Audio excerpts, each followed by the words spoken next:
Il y a ces journées où on traîne, où l'esprit s'égare. Pas d'objectif précis, juste une envie d'échapper à l'ennui. C'est souvent dans ces moments-là qu'on clique sur des trucs improbables, des sites auxquels on ne prêterait pas attention en temps normal. Vous voyez ce que je veux dire? Ce genre d'exploration sans but qui finit par vous amener dans des coins d'internet que vous n'auriez jamais visités. Ce jour-là, je tombe sur chess.com. Bon, d'accord. Des échecs. Ça n'a rien de très excitant à première vue. Une vieille discipline. Pas vraiment l'endroit où on pense trouver des surprises. Mais j'ai cliqué. Allez savoir pourquoi. Peut-être par curiosité, peut-être parce que j'avais besoin de me prouver que je pouvais encore trouver quelque chose de neuf dans un jeu assez ancien. En tout cas, j'y suis. L'interface est simple, directe, pas de fioriture, on me propose de jouer, d'apprendre, d'explorer. Vous voyez le genre, une interface épurée qui ne cherche pas trop à en faire. Un peu comme si tout ça était juste un jeu parmi tant d'autres. Mais attention, derrière cette façade sombre se cache quelque chose de bien plus grand. Il ne s'agit pas simplement d'une plateforme de jeux d'échecs en ligne, non, c'est un univers entier et... Vous allez comprendre pourquoi. Donc je répète, je me connecte sur chess.com, rien de spécial à première vue, juste une interface simple et claire. À gauche les options, jouer, apprendre, explorer. Bon, j'appuie sur jouer, c'est ce que tout le monde fait, non? Et là, l'écran change. Une grille d'échecs apparaît, mes pièces blanches en bas, prêtes à démarrer, c'est parti. Mais attendez un peu, avant de cliquer sur cette première pièce, je vous emmène dans une petite parenthèse. Chess.com appartient à une catégorie bien spécifique de jeux, les jeux de stratégie en ligne. Mais ce n'est pas qu'une plateforme où l'on s'affronte sur un échiquier virtuel, c'est un véritable lieu de rencontre pour les esprits stratégiques. Des joueurs du monde entier et du novice qui vient d'apprendre les règles jusqu'au grand maître qui perfectionne ses ouvertures se retrouvent ici. Vous pouvez même jouer contre des robots, des IA au niveau varié, mais ça, on en reparlera plus tard. Alors je commence. Mon pion avance de 2 cases, ouverture classique, l'éternel début. Mon adversaire réagit, un pion noir qui vient me rencontrer. Vous voyez, on pourrait croire qu'on est juste là pour bouger des pièces, mais c'est tellement plus. Chaque mouvement cache une intention, une stratégie, un schéma pensé des années en amont par les maîtres du jeu. Et ici, tout le monde essaye d'imiter ces grands esprits, de les décoder, de se rapprocher de cette excellence. Chess.com, c'est une plateforme hybride entre jeux vidéo et centre d'entraînement. Vous pouvez passer de l'intensité d'une partie blitz en 3 minutes à un tutoriel pour comprendre pourquoi le cavalier est parfois mieux placé en défense que la tour. Un double visage, fascinant.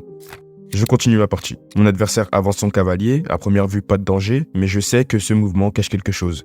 Vous voyez, c'est ça la magie des échecs. Chaque coup est une promesse que quelque chose de plus grand va se produire dans quelques minutes, dans quelques tours. Et sur chess.com, cette promesse prend une toute nouvelle dimension. Avec des centaines de milliers de joueurs actifs, chaque seconde, il se passe quelque part une partie décisive, un combat intellectuel, un coup inattendu qui change la donne. D'ailleurs, petite anecdote. En 2023, la plateforme a enregistré plus de 100 millions de membres. 100 millions de cerveaux qui s'affrontent, s'entraînent, se testent. Vous imaginez le niveau de compétition? Et pourtant, tout le monde peut trouver sa place. Je déplace mon fou. Mouvement classique, mais avec une petite variation. Mon adversaire semble hésiter. Et c'est là que chess.com brille. Pas seulement en tant qu'arène de jeu, mais en tant qu'outil pour comprendre, analyser et apprendre. Après chaque partie, vous pouvez revoir vos mouvements, comprendre vos erreurs, découvrir ce qu'un maître aurait fait à votre place, bref, vous voyez ce que je veux dire. C'est plus qu'une partie, c'est une leçon. Mais revenons à mon adversaire. Il avance un pion, presque innocemment, mais je le sens. Il prépare quelque chose. Et moi, honnêtement, je me surprends à être déjà absorbé, parce que c'est ça chess.com. C'est un espace où chaque coup amène à réfléchir à 2, 3, 10 coups en avance. Et peu à peu, vous commencez à voir les motifs cachés, les opportunités invisibles, vous devenez meilleur, presque sans vous en rendre compte. Et voyez-vous, il y a aussi cette gamme de tensions qui monte au fur et à mesure de la partie. Mon adversaire en ligne est peut-être à l'autre bout du monde, mais dans ce moment précis, il est là, juste en face de moi. C'est lui contre moi, nos cerveaux sont en duel. Je regarde le plateau, c'est bientôt fini. Mon adversaire a commis une erreur, je vois la faille, c'est à ce moment-là que tout s'éclaire. Tout ce que vous avez appris, tout ce que vous avez absorbé sur chess.com, tous ces exercices que vous avez résolus, tout cela se concentre en un instant. Je déplace madame, échec et maths. Voilà, la partie est terminée. Mais l'apprentissage, lui, ne s'arrête pas. Les échecs en ligne, c'est fascinant. Chess.com, avec son interface fluide et ses tournois internationaux, a démocratisé l'accès au jeu d'une manière inédite. Mais il ne faut pas se laisser tromper par le confort du clic derrière un écran. L'âme véritable des échecs ne se trouve pas dans les pixels, mais dans la pression palpable d'une salle de tournoi, dans les regards directs entre les deux adversaires, là où chaque mouvement résonne. Ce passage du virtuel à la réelle, chess.com l'a parfaitement orchestré.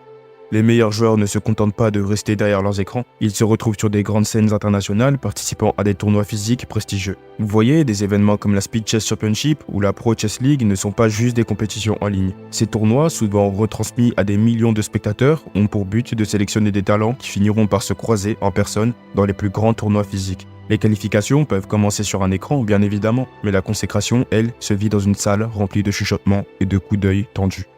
C'est là qu'on comprend quelque chose de fondamental. Bien que les échecs en ligne aient transformé le jeu, la compétition réelle possède une force particulière. Le face-à-face humain, cette tension tangible qui naît lorsque l'on sent littéralement la présence de l'autre joueur, ça ne peut pas être remplacé par une connexion internet. Aussi rapide soit-elle. C'est l'interaction directe, le contact avec l'adversaire qui donne tout son poids à la compétition, là où chaque coup d'œil, chaque tic nerveux peut trahir une faiblesse ou affirmer une force. Et c'est de cette manière, aussi étrange soit-elle, qu'on va pivoter vers un sujet tout autre. L'intelligence artificielle. L'introduction des intelligences artificielles dans le monde des échecs, et plus particulièrement sur des plateformes comme chess.com, représente un changement de paradigme qui mérite notre attention.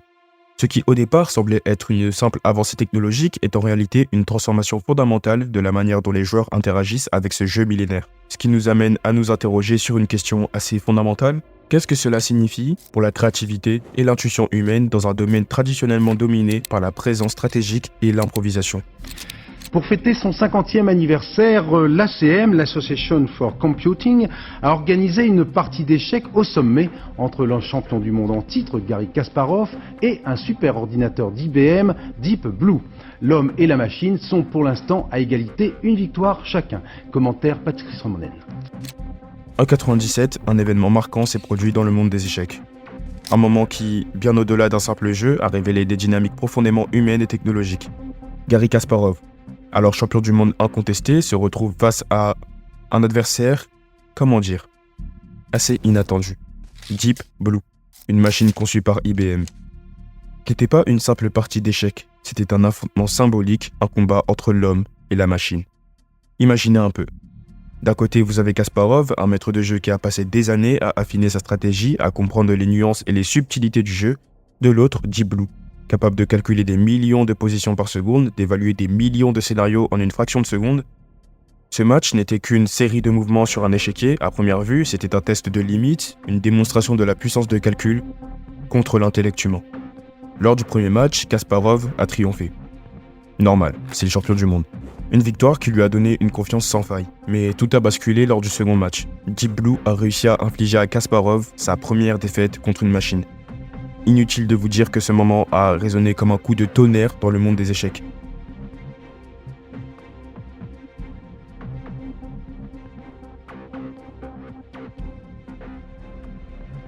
Que signifiait cette défaite ? Comment une machine pouvait-elle rivaliser avec l'esprit d'un homme avec toute son expérience et son intuition ?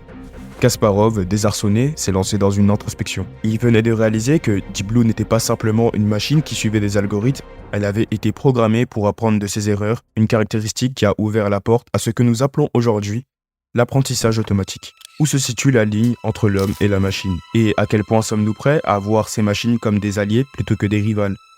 Ce qui a suivi fut une véritable transformation pour Kasparov. Évidemment, au lieu de se laisser abattre par sa défaite, il a embrassé cette expérience. Il a compris que l'intelligence artificielle, loin d'être un obstacle, pouvait devenir un outil puissant pour améliorer notre compréhension du jeu. Il a commencé à prôner l'idée que, tout comme lui, les joueurs pouvaient utiliser ces technologies pour peaufiner leur art, transformer ainsi leur jeu d'échecs en un dialogue entre l'homme et la machine. Sauf que c'était en 97. Et si même il y a 27 ans, les IA étaient techniquement meilleurs que le meilleur parmi la race humaine, alors qu'en est-il en 2024 ? Eh bien, à vrai dire, on lutte. C'est-à-dire qu'on arrive à un point qui est assez ridicule. Avec d'un côté ceux qui sont favorables à l'expansion de cette nouvelle forme d'intelligence, la voyant comme un moyen de changer et optimiser la totalité de ce qui nous entoure. Et il y a ceux comme moi qui pensent que l'intelligence artificielle représente largement plus de dangers pour notre avenir, sans rentrer dans les détails. Et même si ça n'a plus tellement de sens, je vais vous expliquer pourquoi. En 2017, une expérience menée par Facebook a pris une tournure pour le moins inattendue. 2 chatbots étaient censés dialoguer entre eux afin d'améliorer leur capacité à négocier. Rien de plus classique à l'ère des IA, l'idée étant qu'ils apprennent les uns des autres pour devenir plus efficaces. Mais très rapidement, quelque chose de déroutant s'est produit. Au lieu d'utiliser le langage pour lequel ils avaient été programmés, les 2 IA ont commencé à développer leur propre forme de communication. Un langage totalement nouveau, inconnu des chercheurs. Ça peut sembler anecdotique, voire amusant à premier abord, mais cette évolution s'est révélée bien plus inquiétante que prévu. Ce n'était plus simplement un dialogue entre machines, c'était un code incompréhensible pour l'équipe qui les avait créés. Mais finalement, que se serait-il passé si cette communication autonome avait continué à évoluer? On ne le sait pas. Mais ce que l'on retient, c'est que ces machines ont volontairement choisi d'abandonner les règles humaines pour créer leur propre système. Une IA capable de réécrire ses propres protocoles, son propre code, sans intervention humaine, c'est précisément là que commence le véritable enjeu. Et ce n'est qu'un des nombreux exemples qui montrent que ces entités que nous créons peuvent parfois nous échapper. Vous voyez où je veux en venir? Prenons un autre cas emblématique, celui d'AlphaGo, développé par DeepMind. En 2016, cette IA a affronté Lee Sedol, un des plus grands champions du jeu de Go. Le jeu de Go, c'est un jeu complexe réputé pour sa profondeur stratégique, un terrain où l'esprit humain règne en maître depuis des millénaires. Mais durant ce match légendaire, AlphaGo a fait un coup totalement inattendu, le coup 37. Pour les experts humains, ce mouvement n'avait aucune logique. Il n'était ni prévisible, ni compréhensible. Mais c'est précisément ce coup qui a bouleversé la partie et qui a permis à l'IA de prendre un avantage décisif sur l'humain. Ce n'était pas de la triche bien sûr, mais cela montre quelque chose de bien plus troublant. L'IA ne pense pas comme nous. Là où un être humain aurait suivi des schémas classiques, AlphaGo a pris une décision qui sortait du cadre défiant toutes les attentes. Ce moment a fait comprendre aux spécialistes que l'intelligence artificielle n'est pas seulement une expansion de nos capacités humaines. Elle est capable de penser et de se décider de manière radicalement différente. Et si cela se produit dans un simple jeu, qu'en serait-il lorsque les IA seront confrontées à des situations réelles, à des dilemmes où les conséquences peuvent être bien plus graves que la victoire ou la défaite d'un jeu de société? Ces deux exemples ne sont que des prémices. Ils montrent que les IA peuvent rapidement devenir imprévisibles, et même si cela peut sembler passionnant, cela doit aussi nous interpeller. Car à chaque pas en avant, la frontière entre ce que nous contrôlons et ce qui échappe à notre compréhension s'élargit. Alors, je vais vous poser une question. À quel moment perdons-nous la main? Pas convaincu? Vous connaissez le trolley problem? C'est une des expériences de pensée qui dérange. D'un côté, un tramway hors de contrôle qui fonce à toute vitesse vers 5 personnes attachées à la voie. De l'autre, vous, à côté d'un levier. Si vous ne faites rien, ces 5 personnes seront tuées. Mais si vous activez ce levier, vous pouvez changer la direction du tram et sauver les 5, au prix de la vie d'une autre personne attachée à l'autre voie. Et généralement, c'est assez vicieux, genre un enfant contre 5 adultes, une seule personne face à 5. Le dilemme est là. Faut-il intervenir et sacrifier une vie pour en sauver 5, ou rester immobile, spectateur de l'inévitable? Et pendant des années, ce dilemme était juste une question philosophique, une manière de questionner nos valeurs, nos instincts moraux, sans avoir à se soucier des conséquences réelles. Mais les choses changent. Aujourd'hui, avec les avancées des intelligences artificielles, ce genre de dilemme sort des livres de philosophie pour entrer dans le monde réel. Les voitures autonomes, par exemple, sont en train de devenir une réalité et elles devront peut-être un jour faire face à des choix similaires à celui du trolley problem. Imaginez une IA au volant, capable de calculer en quelques millisecondes le scénario le plus optimal en cas d'accident imminent. Elle pourrait détecter plusieurs obstacles, mais aussi identifier les individus qui se trouvent sur son chemin. En d'autres termes, elle devra décider qui sacrifier pour maximiser le nombre de vies sauvées. Et ce n'est pas tout. Ces IA équipées de capteurs ultra sophistiqués et de bases de données ultra massives ne se contenteront pas de calculer les trajectoires. Elles auront la capacité d'analyser les profils en temps réel, leur âge, leur état de santé, peut-être même leur espérance de vie. Un enfant traversant la rue, un adulte avec des problèmes de santé, un groupe de personnes âgées à l'autre extrémité. En quelques fractions de secondes, l'IA devrait décider. Sauver un enfant qui a toute sa vie devant lui ou une personne âgée. Préserver la vie de plusieurs adultes ou d'un seul mais en meilleur état physique. Ces questions, qui étaient autrefois purement théoriques, deviennent brutalement réelles à mesure que nous confions des décisions critiques à des machines. Les développeurs de ces intelligences artificielles se retrouvent confrontés à un problème moral colossal. Comment programmer une machine pour qu'elle prenne des décisions éthiques dans des situations de vie ou de mort? C'est une réalité qui pousse la technologie à poser des questions bien plus grandes que la simple recherche d'efficacité. C'est là que le trolley problem cesse d'être un simple exercice de réflexion et devient un véritable casse-tête pour l'avenir de l'humanité. Bon, je pense qu'à ce stade, vous avez compris à quel point l'IA risque de ne pas qu'apporter que du positif, et même si à l'échelle des échecs et de chess.com, on n'a pas grand-chose à craindre, vous commencez à comprendre qu'à l'échelle du monde, on risque gros. Très gros. Des IA qui trichent, qui se reprogramment, et bientôt qui pourront de manière totalement autonome décider qui peut vivre ou non. L'avenir s'annonce déjà rempli d'incertitudes et de pénombre, mais attendez une seconde, j'aimerais revenir sur un point. L'intelligence artificielle en se développant ne laisse pas un domaine intact, et les échecs en sont une parfaite illustration. Depuis l'ère de Deep Blue, qui a fait trembler le monde en battant Kasparov en 97, les IA n'ont cessé de progresser à un rythme vertigineux. Ce qui était autrefois un simple jeu d'intellect, entre deux esprits humains devient progressivement un domaine où les machines règnent en maître. Leur supériorité ne fait aucun doute. Et avec cela, un jeu qui était l'un des derniers bastions de la réflexion humaine pourrait bien être sur le point de basculer. Sur des plateformes comme chess.com, les IA se glissent dans les parties parfois en trichant, parfois en devenant des alliés silencieux de joueurs mal intentionnés. Les développeurs se retrouvent dans une guerre incessante, investissant dans des systèmes de détection de plus en plus sophistiqués pour maintenir l'intégrité des compétitions. Et à mesure que la technologie s'améliore, la menace devient presque insurmontable. La question n'est plus de savoir si l'IA peut battre un humain. Elle le peut, et avec une facilité déconcertante. La question est plutôt de savoir si les échecs eux-mêmes peuvent survivre à cette domination mécanique. Et si cette évolution continue, que resterait-il pour les joueurs humains? Une compétition où l'issue est dictée par les algorithmes, où l'esprit humain pourtant si créatif, si adaptable, est dépassé à chaque coup. L'humain ne serait plus qu'un simple spectateur, relégué sur le banc de touche, observant impuissant le ballet parfait des machines s'affronter, sans la moindre émotion. Et dans ce scénario le plus sombre, les échecs deviendraient un terrain stérile, vidé de sa passion et de son humanité. Un simple jeu où l'homme, dans sa quête de perfection, se verrait dépassé par ce qu'il a lui-même créé, un divertissement dominé par des machines sans âme, sans ambition, sans désir de victoire, un jeu où l'on ne jouerait plus, mais où l'on regarderait simplement passivement l'IA déployer sa suprématie froide et calculatrice, laissant derrière elle un monde vidé de son éclat. Le pire n'est pas que les IA prennent le dessus dans une simple partie d'échecs.